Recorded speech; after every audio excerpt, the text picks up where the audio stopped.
Story time, it's my favorite time, spending time reading with you. Welcome to another story time with GamGam. Let's see what we have for today. Hello, how are you today? I hope that you're ready to share a story with me.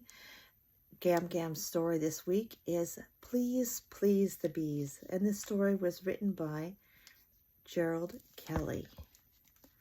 Please Please the Bees. This story was written for Richard. Benedict was a creature of habit. He liked to do the same thing every day. Every morning he woke up at the same time. Every morning he stretched, scratched. He yawned a great yawn. Every morning the bees delivered 3 full jars of honey. Benedict ate the same breakfast he'd eaten since he was just a fuzzy cub. Toast with honey and tea with extra honey. Next came his daily routine, perfecting his honey cake recipe, knitting, and running errands.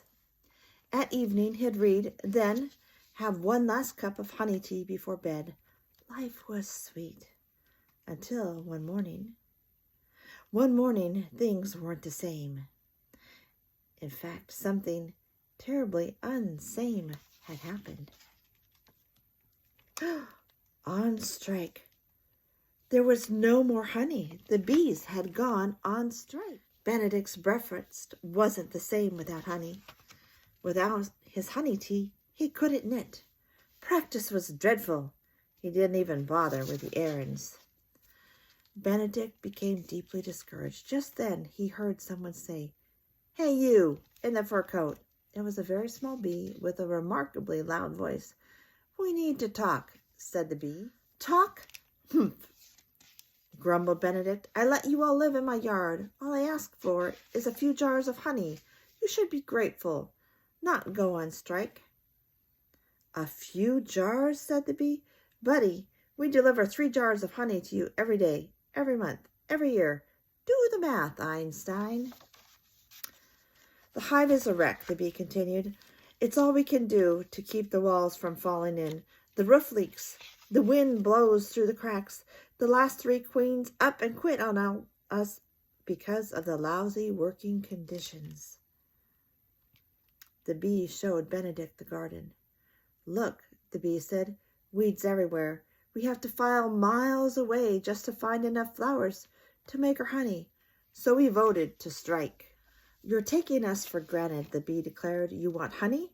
Things need to change. It's up to you, bear." And with that, the very small bee flew off. The thought of losing his honey sent a chill down Benedict's spine. He had a lot to think about. "Maybe I've been too selfish," Benedict said to himself. "I never thought about what the bees need.